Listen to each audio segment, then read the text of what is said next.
Hello everyone, আমি শুরু করছি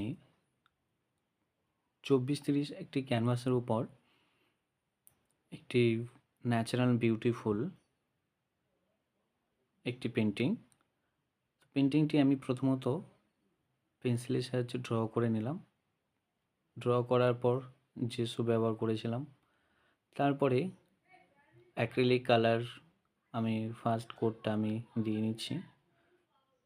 তো অ্যাক্রিলিক কালারটা যখন আমি ইউজ করছি, আমি তখনই তার জেসোটা তার আগের মুহূর্তটুকু আমি ব্যবহার করি। কারণ কি, আমরা যে সুচ ব্যবহার করলে আমাদের কালার অনেক ব্রাইট থাকে, আমাদের কালারের পরিমাণটা অনেকটা কম লাগে এবং ছবিটি আঁকতে অনেক সুবিধে হয়, রং করতে অনেক সুবিধে হয়। তো তার জন্যে আমরা কালার বা ড্র করার আগের মুহূর্তটুকু আমরা জেসোটা ব্যবহার করি। এবারে আসি আমি কালারের কথা।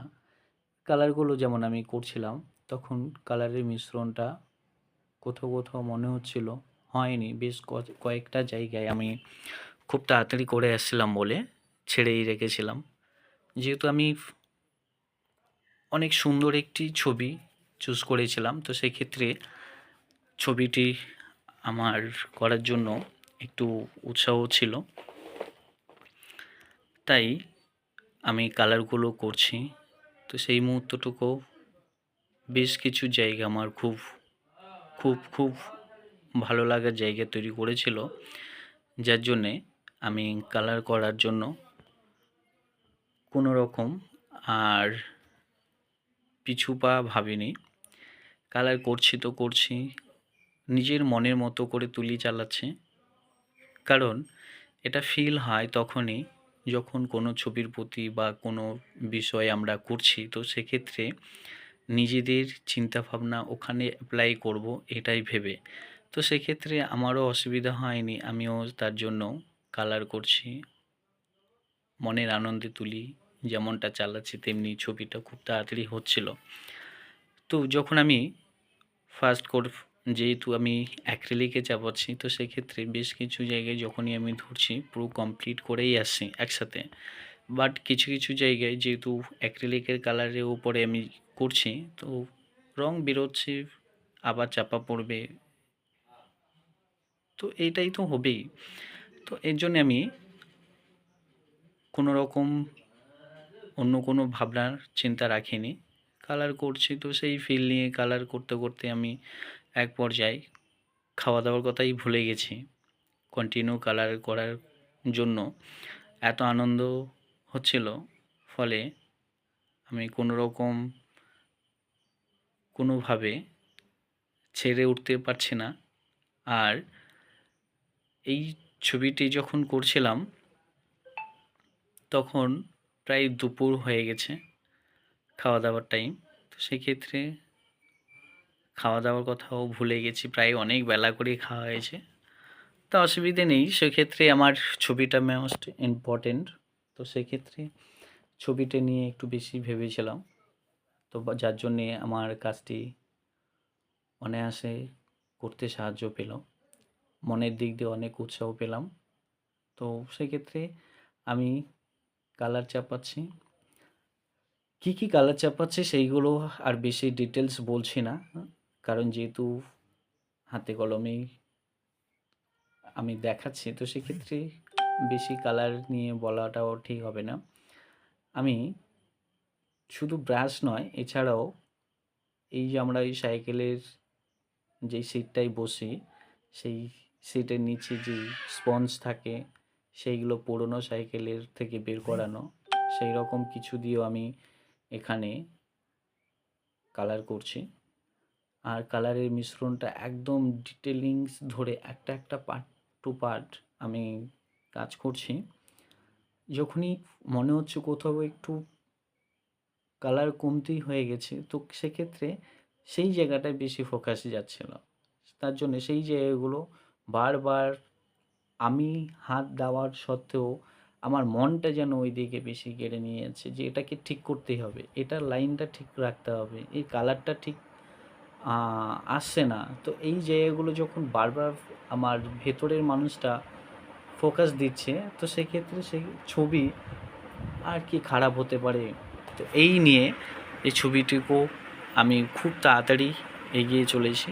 ঠিক আমি টানা কন্টিনিউ যখন কাজ করেছিলাম 3.5 ঘন্টা থেকে 4 ঘন্টা এত বড় একটা ক্যানভাসের উপর কাজ কমপ্লিট করেছি। তো কাজ কমপ্লিট করে ফেলেছি এই কথাটা বলাটা ভুল, কারণ আমাদের ছবি কখনো শেষ হয় না। ছবি তুমি যত সময় দেবে, যত কাজ করবে, ততই সুন্দর হবে। তো আমার মনে হলো যে কাজটা এখানেই স্টপ করব। তো সেই রকমভাবে আমি চিন্তাভাবনা নিয়ে রেখেছিলাম। তো এক পর্যায়ে আমি কাজটা যখন একবারে এই মুহূর্তটুকু এলাম, তখন মনে হলো না, এটাকে এই অবস্থায় ছাড়া যাবে না, আরও বেশ কিছু জায়গায় কাজ করতে হবে। তাই এই ছবির লাইটনেস, ডার্কনেস আরও বারবার দেখছি, আর বারবার ওই জায়গাগুলো আমি অ্যাপ্লাই করছি। কোথাও লাইট কমছে, কোথাও লাইট বাড়ছে। শেষ না হওয়া পর্যন্ত তো বলা যায় না কোথায় লাইট আরও লাগবে, কোথাও ডার্ক আরও বাড়বে। এটা তো কখনো সম্ভব না। কিন্তু আমার মনের ক্যানভাস যেটা দাঁড়িয়েছিল, সেই ক্যানভাস অনুযায়ী সম্পূর্ণ না হওয়া পর্যন্ত মনেরও একটা ইচ্ছে শক্তি কমবে না, এইটুকু মনে হয় আমার মধ্যে প্রচুর প্রচুর প্রচুর পরিমাণে হয়। তো তার জন্যে আমি হাল ছাড়িনি, কাজ করছি তো করছি। তো এর মধ্যে আমি কাজ করছিলাম, আর আমার একজন পাশ থেকে বারবার বলছে যে আমি একটু এখানে হাত দেবো বা আমি একটু করব। আমি বললাম, না, আমি যেহেতু করছি সম্পূর্ণটা আমি করে দেখাই, তো সেক্ষেত্রে কেমন হয় সেটাও আমাদের সকল বন্ধুদের কাছ থেকে একটা কমেন্ট আমরা আশা করে নিতে পারবো। তার জন্যে যারা এই মুহূর্তে এই ছবিটি ওয়াচিংয়ে আছেন, ধৈর্য করে আরেকটু সময় নিয়ে দেখুন, অবশ্যই ভালো লাগবে। আর ভালো লাগলে লাইক, কমেন্ট, শেয়ার অবশ্যই অবশ্যই করবেন। আর আপনাদের কাছে এইটুকু চাওয়া যে আপনাদের বাড়ির ছোটদের এবং যারা এর সঙ্গে যুক্ত তাদের দেখার সুযোগ করে দিন। তাহলে আমরা আগামী দিন আরও নতুন নতুন কাজ, আরও ভালো কাজ ওদের কাছে নিয়ে যেতে পারবো এইভাবে।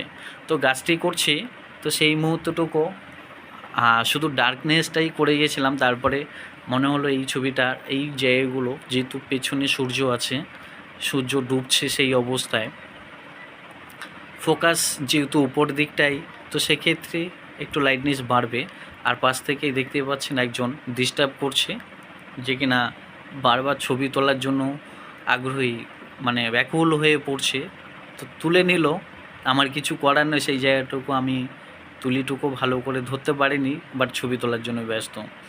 তো শেষ এত কিছু করার পরও একটা ছবি করতে গেলে অনেক রকমের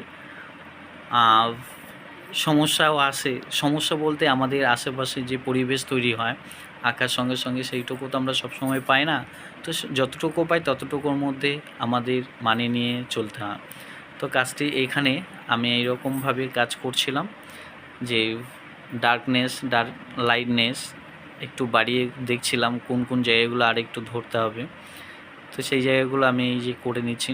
নৌকোটা বেশ একটা সামনে থেকে মারাত্মক জায়গা করেছে। তো এটার উপরও আর যতটুকু করেছি শেষ করিনি। পাশে যেহেতু আরও দুটো নৌকো থেকে অনেকটা কাছে এই দুটো হাঁস করেছিলাম, সেইটুকু চাপা পড়ে গেছিলো, যেহেতু অ্যাক্রিলিকে করেছিলাম। বললাম কোথায় চাপলো, কোথায় কী হলো